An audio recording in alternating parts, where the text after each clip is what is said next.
Bienvenue à toutes et à tous, vous êtes bien sur Grand Littoral TV, merci de nous rejoindre pour cette nouvelle édition d'information. Et pour débuter ce flash, eh bien, je vous propose qu'on prenne la direction de Saint-Omer où le lycée Saint-Denis a organisé un concours afin de trouver à quoi ressembleront les prochaines boîtes de pré-tri pour les déchets recyclables.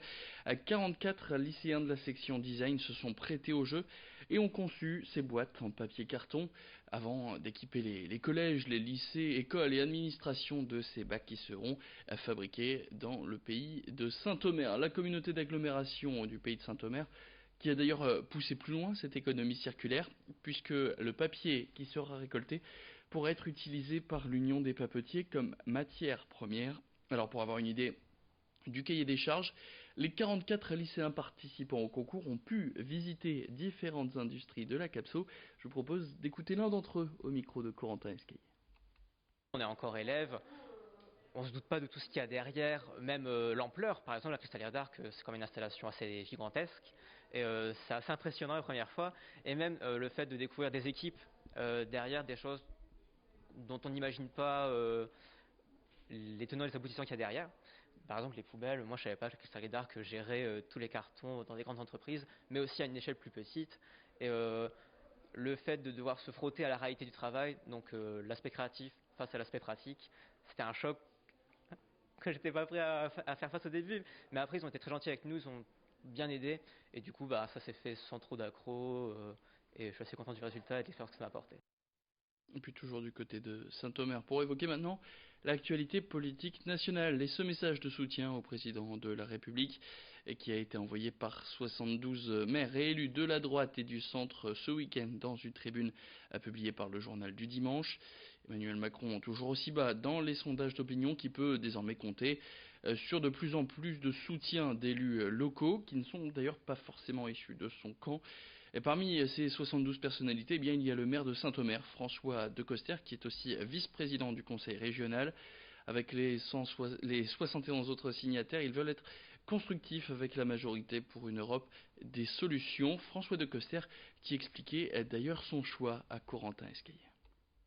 Au niveau de nos communes, bien les étiquettes politiques sont souvent laissées au vestiaire parce que c'est pour l'intérêt général des habitants, pour notre commune, pour notre territoire que nous travaillons ensemble et que les questions partisanes sont finalement celles qui ne sont pas celles qui organisent notre travail au commun. Et donc dans les signataires de cette tribune, il y a des maires qui sont peut-être engagés dans certains partis politiques, d'autres qui ne le sont pas.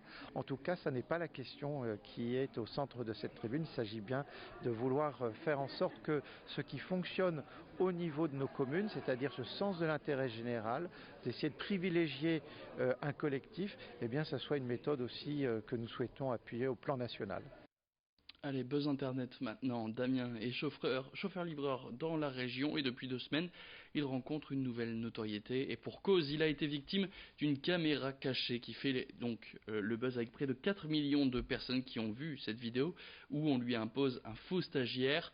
Un piège organisé de concert par ses collègues mais aussi par les clients qu'il a rencontrés pendant les 7 heures qu'ont duré le tournage et rien ne lui a été épargné jusqu'à une fausse arrestation par les gendarmes. Aujourd'hui, il en rigole, notamment avec son patron et avec tous ceux qui lui demandent une photo ou des autographes dans la rue. Rémi Desremeaux a rencontré Damien qui s'est d'ailleurs illustré par sa gentillesse dans ce reportage. On l'écoute. On reconnaît encore ce matin sur l'île, là, il y avait des messieurs qui nettoyaient les rues. Ils m'ont demandé, ils se sont approchés si on pouvait faire une photo avec eux. Et ils m'ont serré la main, on a pris une petite photo. Et moi, je suis toujours oui aux gens, hein. Tant qu'on peut faire du bonheur, on fait du bonheur. On a des gens qui nous appellent, des messages de soutien pour rencontrer Damien, des gens qui me poussent à lui donner la médaille du travail, des gens qui poussent à l'augmenter, enfin, c'est assez rigolo, des gens qui appellent à Salmat pour lui parler, vraiment une communication positive pour la société, au-delà aussi de nos espérances là-dessus. Ce qu'on filtre nous, parce que je respecte par contre sa vie privée, il y a des youtubeurs qui m'ont appelé aussi pour faire des vidéos avec lui. Je filtre tout ça parce qu'il a, je pense, une vie simple et il veut continuer cette vie simple. Bien sûr, bien sûr.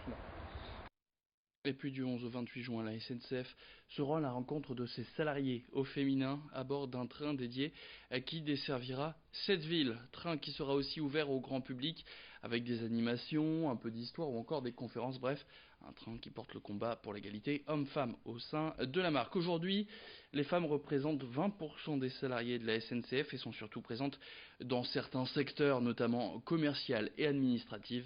Mais il est toujours évidemment possible de devenir cheminote. Les premières conductrices de train datent des années 80, mais depuis la SNCF cherche à développer l'égalité entre les sexes, comme l'a constaté Margot Sailly qui était dans ce train ce mercredi. Les femmes dans les métiers à la SNCF, on en a depuis toujours, mais c'est vrai qu'il a fallu de temps en temps pousser un peu les murs pour leur faire de la place. Donc on a par exemple les premières conductrices de train ont été embauchées à partir des années 80. Il a fallu que les femmes puissent travailler en 3-8 pour pouvoir accéder à ce type de fonction.